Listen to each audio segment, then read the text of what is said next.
Magandang buhay mga bata! Tara, samahan ninyo akong matuto kasama si Teacher Aika, your online teacher. Please don't forget to subscribe, like, share, and hit the notification bell for more videos. Thank you!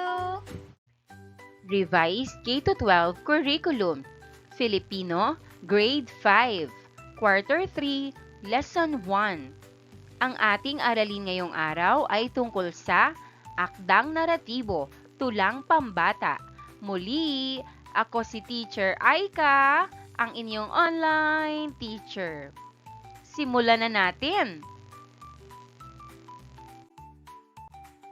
Mga kasanayan at layunin. Una at ikalawang araw. Nauunawaan ang tekstong naratibo, tulang pambata. A. Natutukoy ang pananaw ng tagapagsalita o manunulat. Ikalawang nakikipag-usap. Nagagamit ang mga salitang may denotasyon at konotasyong kahulugan sa pagbuo ng pangungusap. A. Panandang konteksto, pagbibigay kahulugan. Ikatlong araw, nagagamit ang mga bahagi ng pananalita sa pagpapahayag. A. Panguring pamilang, patakda. Ikaapat na araw, nakabubuo ng pahayag gamit ang langkapang pangungusap. Ikalimang araw, natutukoy ang mga elemento ng multimedia, video at TV ads. Unang araw. Maikling balik-aral, tulawit, pag-awit sa mga tula, Apo Hiking Society, bawat bata. Sabayan ng inyong guro sa pag-awit. Paglinang sa kahalagahan sa pagkatuto sa aralin. 1. May nabasa ka na bang tula tungkol sa karapatan ng bata? Maaring sagot, opo, may nabasa na akong tula tungkol sa karapatan ng bata. Ipinapaalala nito na lahat ng bata ay dapat mahalin, pahalagahan at bigyan ng tamang pag-aaruga at edukasyon. 2. Paano mo masasabing tula ang iyong binabasa? Sagot, masasabi kong tula ang aking binabasa kapag ito ay may sukat at tugma, at kapag ginagamit nito ang malalalim na damdamin o magandang pananalita upang magpahayag ng mensahe. 3. Ano ang paborito mong paksa ng tula? Bakit? Sagot, ang paborito kong paksa ng tula ay tungkol sa pamilya dahil pinapakita nito ang pagmamahalan, pag-unawa at pagkakaisa na mahalaga sa ating buhay. Paghawan ng bokabularyo sa nilalaman ng aralin. Hulagot, humanap ng kapareha. Bago basahin ang tula, basahin ang mga pangungusap na nakatala. Ibigay ang kahulugan ng denotasyon at konotasyon ng bawat salitang nakaguhit. 1. Denotasyon. Marami ka pang hindi alam dahil bata ka pa. Isang taong musmos o hindi pa matanda. Konotasyon, siya ang bagong bata ng Big Boss. Sagot, paboritong empleyado o alagang tao ng isang nakatataas. 2. Denotasyon, natapakan mo ang aking sapatos. Sagot, nadikitan o naapakan ng paa. Konotasyon, maraming karapatan ng bata ang natatapakan. Sagot, nalalabag o hindi nirerespeto ang karapatan ng bata. 3. Denotasyon, handa ka na ba sa pagsusulit natin? Sagot, nakapaghanda o nakapag-aral na. Konotasyon, kailangang maging handa sa anumang problemang darating. Sagot, maging matatag at may paghahanda sa mga hamon sa buhay. 4. Denotasyon, gumising ka at tanghali na. Sagot, magmulat ng mata matapos matulog. Konotasyon, gumising ka na sa katotohanan bago mahuli ang lahat. Sagot, magsimulang maunawaan ang katotohanan o realidad ng buhay. 5. Denotasyon, malabo na ang paningin ng aking lolo. Sagot, kakayahang makakita gamit ang mata. Konotasyon, maging matatag sa paningin sa buhay. Sagot, pananaw o pagtingin sa mga bagay sa buhay. Kaugnay na paksa bilang isa, ang aking pamilya. Pagproseso ng pag-unawa, gawing patnubay ang mga gabay na tanong upang maiugnay ang iyong mga dating karanasan sa inaasahang matututuhan bago basahin ang tampok na tula. 1. Sa tingin mo, ano ang pinakapangunahing karapatan ng isang bata? Sagot, ang pinakapangunahing karapatan ng bata ay ang karapatang mabuhay at mahalin, dahil ito ang simula ng lahat ng ibang karapatan. 2. Ipaliwanag ang katagang sa iyo ang mundo kapag bata ka pa. Totoo ba ito o hindi? Bakit? Sagot, totoo ang sa iyo ang mundo kapag bata ka pa. Dahil may pagkakataon tayong matuto at mangarap, pero kailangan pa rin nating magsikap at makinig sa matatanda. 3. Magbigay ng 3 karapatan ng mga batang tulad mo. Sagot, 3 karapatan ng bata ay makapag-aral, maprotektahan at maalagaan ng pamilya.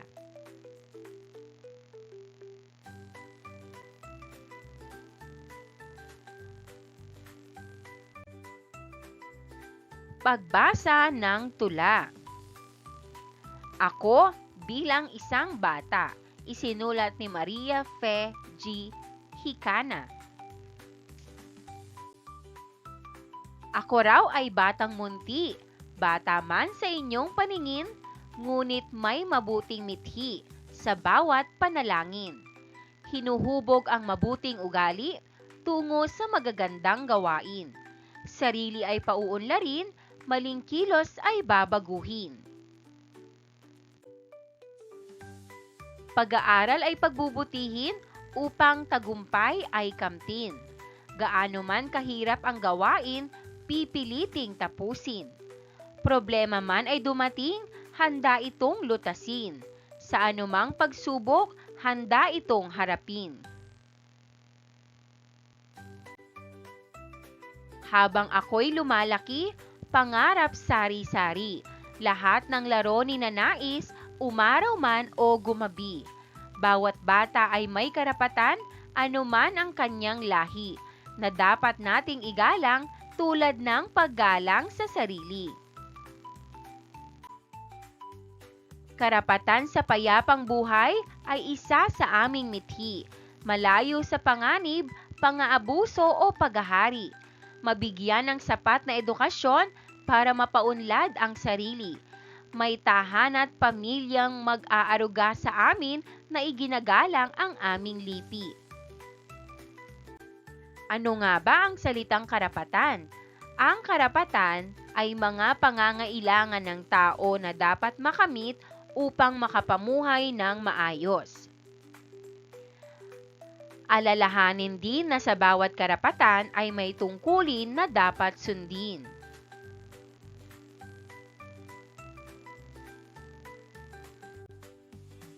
Ang buwan ng Nobyembre ay pagdiriwang ng National Children's Month Celebration. Narito ang 10 karapatan ng bawat batang Pilipino na dapat nating pangalagaan at protektahan. 1. Maisilang at magkaroon ng pangalan at nasyonalidad. 2. Magkaroon ng tirahan at pamilyang mag-aaruga. 3. Manirahan sa payapa at tahimik na lugar. 4. Magkaroon ng sapat na pagkain, malusog at aktibong katawan. 5. Mabigyan ng sapat na edukasyon. 6. Mapaunlad ang kakayahan. 7. Mabigyan ng pagkakataong makapaglaro at makapaglibang. 8. Mabigyan ng proteksyon laban sa pang-aabuso, panganib at karahasan. 9. Maipagtanggol at matulungan ng pamahalaan. 10. Makapagpahayag ng sariling pananaw. A. Tukuyin ang mahalagang detalye batay sa tulang binasa. Isulat ang sagot sa patlang. 1. Ano ang paksa ng binasang tula? Sagot, ang paksa ng binasang tula ay tungkol sa mga karapatan, pangarap at tungkulin ng isang bata. 2. Batay sa sumulat ng tula, bakit niya hinuhubog ang mabuting ugali? Sagot, hinuhubog niya ang mabuting ugali upang maging mabuting tao at magkaroon ng magandang kinabukasan. 3. Ayon sa tula, bakit mahalaga ang pangarap? Sagot, mahalaga ang pangarap dahil ito ang nagtutulak sa bata na magsikap at magtagumpay sa buhay. 4. Ano-ano ang mga karapatan ng bata ang tinukoy sa tula? Sagot, ang mga karapatan ng bata sa tula ay karapatang mabuhay ng payapa, makapag-aral, maprotektahan at maalagaan ng pamilya. 5. Anong aral ang nakuha mo sa binasang tula? Sagot, ang aral ng tula ay dapat pahalagahan ng bawat batang katulad ko ang edukasyon, kabutihan at iba pang mga karapatan. Paglalapat at pag-uugnay. Acronym. Bumuo ng 4 na miyembro at bumuo ng tula sa pamamagitan ng pagbibigay ng kahulugan ng acronym na bata. Narito ang halimbawang sagot. Bata. B. Buhayin ang pangarap sa puso't isipan. A. Aralin ang kabutihan sa bawat pagkakataon. T. Tiyakin ang paggalang sa kapwa at tahanan. A. Aalagaan ang sarili para sa kinabukasan. Batang Vid. Panoorin ang video tungkol sa mga karapatan ng bawat Pilipino. Ikalawang araw. Kaugnay na paksa, bilang 2. A. Pang-uring pamilang, patakda. Pagproseso ng pag-unawa. A. Basahin ang nakasulat sa talahanayan. 1. Iisa ang karapatan na nasunod. 2. Sa 10 karapatan na nga lang ay nahihirapan pang ibigay. 3. Dadalawa lamang sa mga karapatang sinabi ang hindi natupad. 4. Sa 10 karapatan, 3 lang ang nais ko. 5. Lilima na lamang sa mga karapatang pambata ang sinusulong. Pagproseso ng pag-unawa. Ano ang napansin mo sa mga may salungguhit na salita? Sagot, napansin ko na ang mga initimang salita ay mga salitang pamilang o nagpapakita ng bilang. 2. Anong uri ng mga salita ang ginamit sa paglalarawan? Sagot, ang ginamit na mga salita sa paglalarawan ay pang-uring pamilang. 3. Anong uri ng mga pang-uri ang nakasaad sa bawat pangungusap? Sagot, Ang uri ng mga pang-uri sa bawat pangungusap ay pang-uring pamilang na patakda. 4. Paano ginamit ang mga bilang? Sagot, ginamit ang mga bilang upang ipakita kung gaano karami ang mga karapatang tinutukoy sa bawat pangungusap. 5. Ano ang kaibahan ng pang-uring pamilang na patakda sa ibang pang-uring pamilang na iyong natutuhan? Sagot, ang pang-uring pamilang na patakda ay may tiyak na bilang, samantalang ang ibang pang-uring pamilang ay di tiyak o tinataya lamang ang dami. Tinatawag na pang-uri ang mga salitang naglalarawan. Maaaring ang inilalarawan nito ay katangian ng pangalan o panghalip. Pang-uring pamilang, naglalarawan ng bilang, dami at halaga. Isa sa mga uri nito ay patakda. Patakda, tinitiyak na ang bilang ay hindi madaragdagan o mababawasan. Halimbawa, A. Iisa ang pangarap na nais kong matupad. B. Ang mga karapatang pambata ay sa 10 lamang. Pinatnubayang pagsasanay, magtala ng 5 halimbawa ng pang-uring pamilang na patakda at gamitin ito sa pangungusap.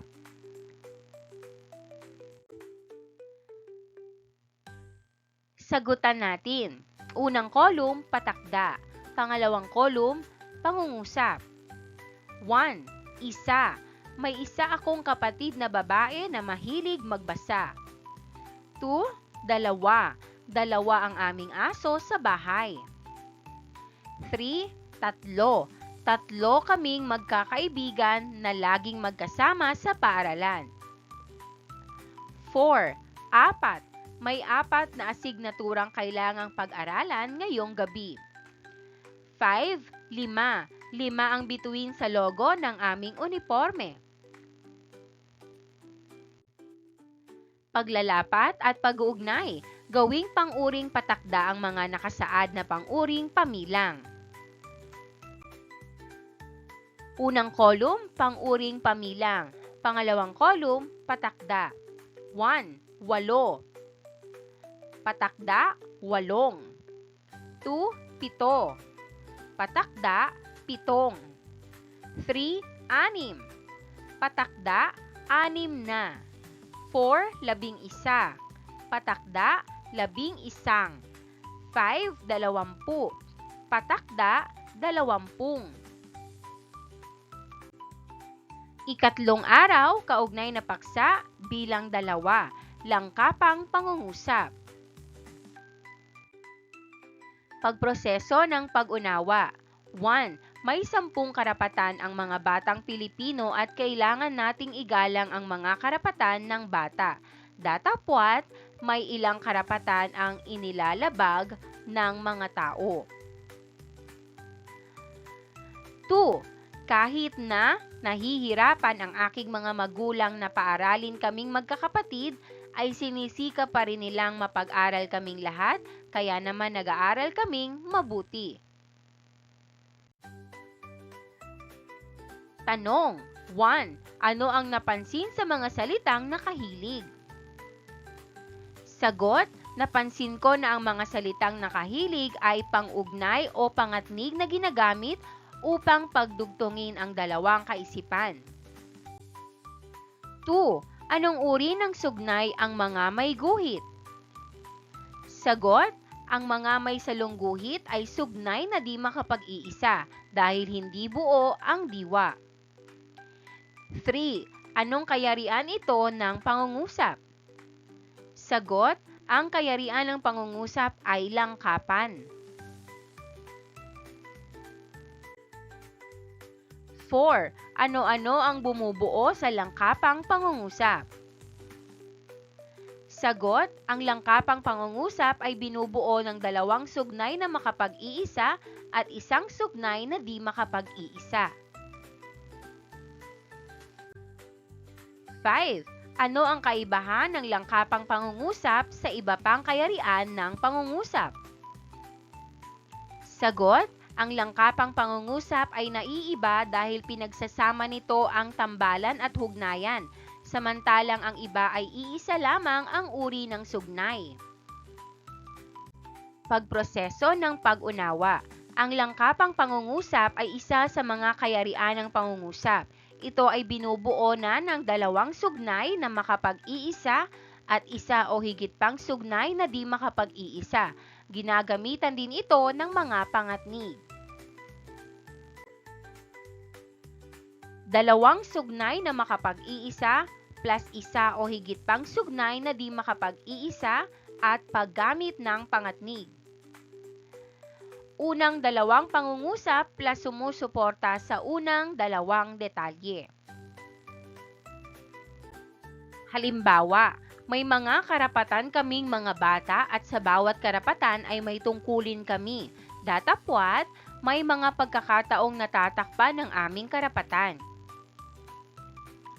Ang unang dalawang bahagi ng pangungusap na may salungguhit ay dalawang sugnay na makapag-iisa. At ang huling bahagi ng pangungusap ay isang sugnay na di makapag-iisa. Ang pangatnig na ginamit sa pangungusap ay datapwat. Pinatnubayang pagsasanay. Sumulat ng sariling pangungusap gamit ang mga pangatnig na nakasaad. 1. Dahil 2. Ngunit 3. Pero 4. Gayunpaman at 5. Kung magkagayon. Narito ang mga halimbawang sagot. 1. Dahil nag-aral akong mabuti dahil gusto kong makakuha ng mataas na marka. 2. Ngunit gusto kong maglaro sa labas, ngunit kailangan ko munang tapusin ang aking takdang aralin. 3. Pero, maulan ngayon pero pumasok pa rin ako sa paaralan. 4. Gayunpaman, pagod na ako sa pag-aaral, gayunpaman ipinagpatuloy ko pa rin para sa aking pangarap. 5. Kung magkagayon, magtulungan tayo sa proyekto, kung magkagayon madali nating matatapos ito.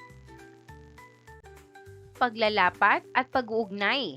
Ikahon ang pangatnig na ginamit sa pangungusap at bilugan ang mga sugnay. 1. Ako raw ay batang munti at bata man sa inyong paningin, ngunit ako'y may mabuting mithi sa bawat panalangin. 2. Ang pag-aaral ko ay pagbubutihin upang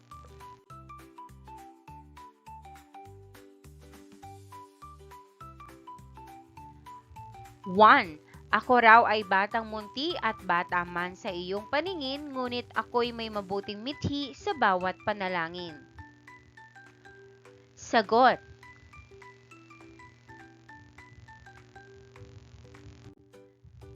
Two. Ang pag-aaral ko ay pagbubutihin upang tagumpay ay makamit at gaano man kahirap, ang gawain ay pipiliting tapusin. Sagot.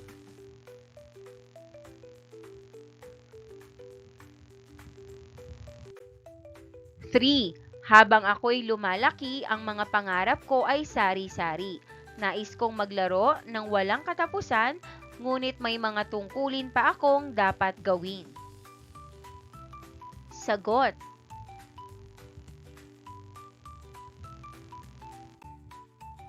4. Ang bawat bata ay may karapatan anuman ang kulay ng balat, relihiyon o lahi. Sagot.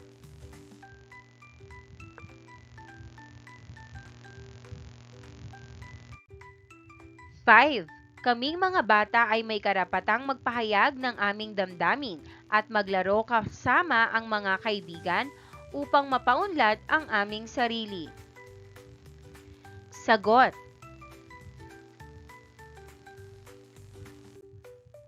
Pabaong pagkatuto. Pangkatin sa 3 grupo ang mga mag-aaral. Sabay-sabay basahin ang tula.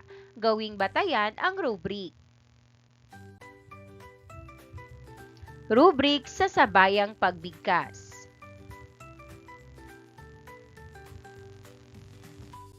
B. Batay pa rin sa tulang binasa, sumulat ng 3 langkapang pangungusap sa kwaderno. Guhitan ang mga pangatnig na ginamit. Halimbawa ng sagot. 1. Mahalaga ang edukasyon sapagkat ito ang susi sa tagumpay. 2. Nagsisikap ako upang matupad ang aking mga pangarap. 3. Ako ay nag-aaral ng mabuti at tumutulong din sa aking pamilya. C. Sa kwaderno pa rin, maglista ng 5 pang-uring pamilang na patakda. Halimbawa ng sagot, 1. Isa. 2. Tatlo. 3. 5. 4. 2. 5. 7.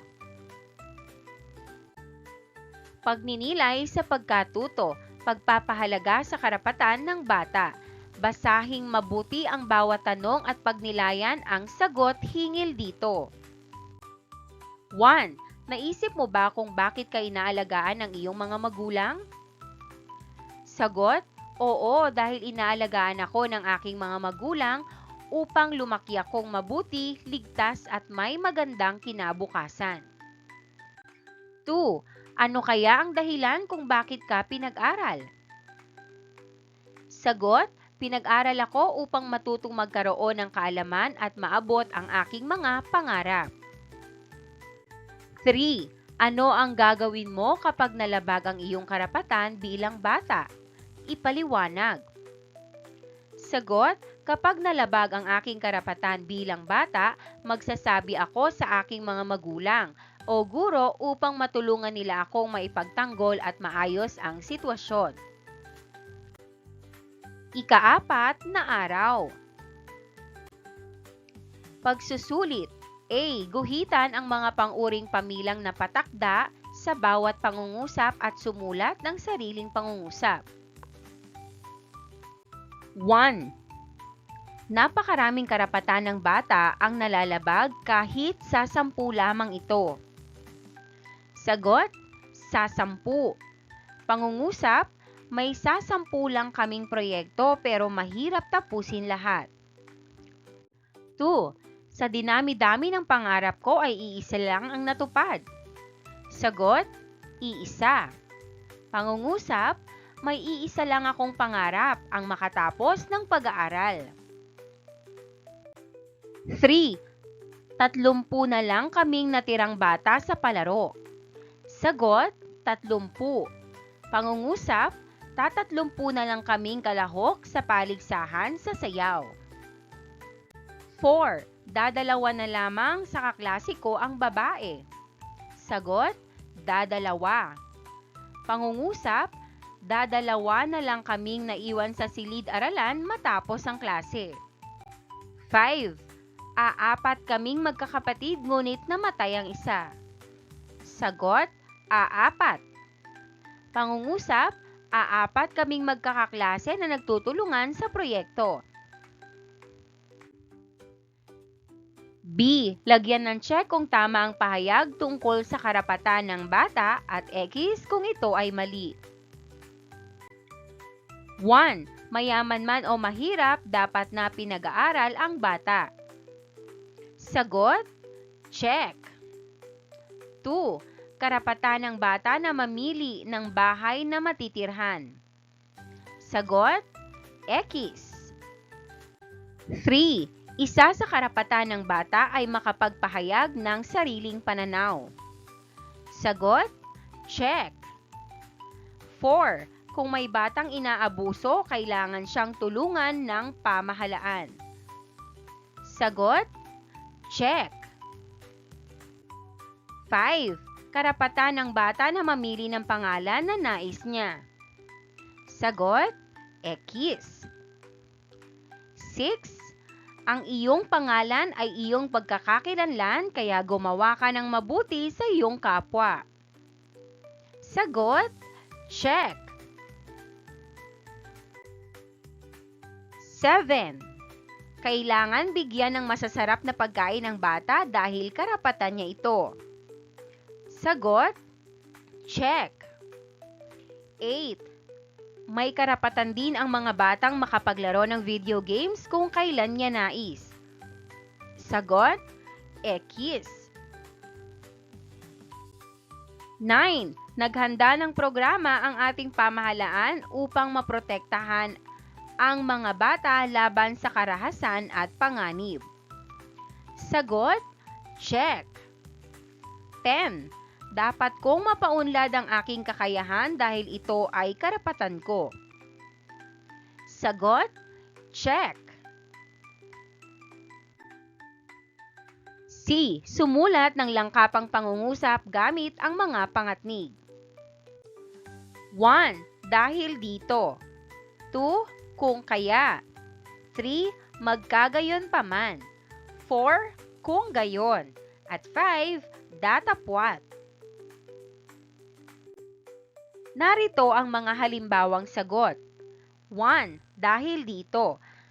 Pangungusap, nagsikap akong mag-aral ng mabuti dahil dito ay nakamit ko ang parangal sa klase.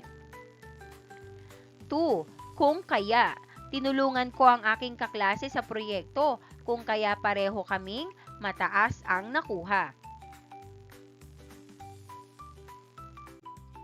3. Magkagayon pa man. Pangungusap, marami akong pagkakamali. Magkagayon pa man ay patuloy pa rin akong nagsisikap. 4. Kung gayon, dapat nating igalang ang bawat isa. Kung gayon ay magkakaroon ng kapayapaan sa paaralan. 5. Datapwat. Pangungusap, gusto kong maglaro sa labas. Datapwat kailangan ko munang tapusin ang aking takdang aralin.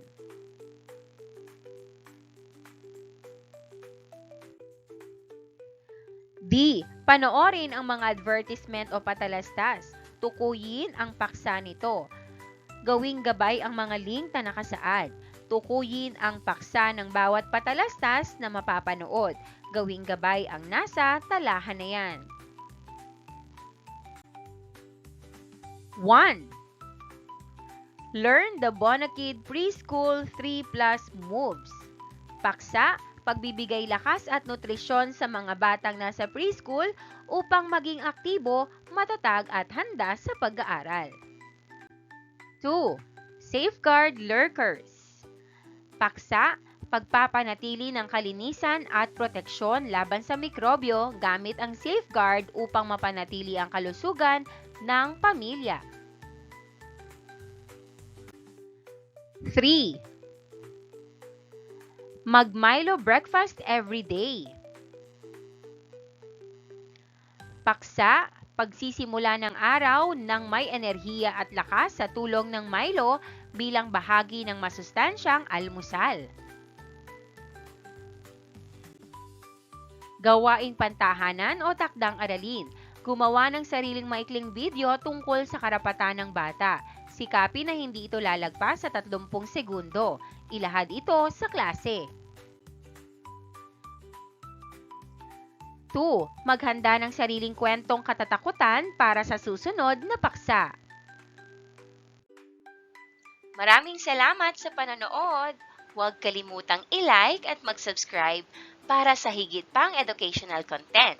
I-click ang bell icon para ma-update ka sa ating mga bagong video. Salamat!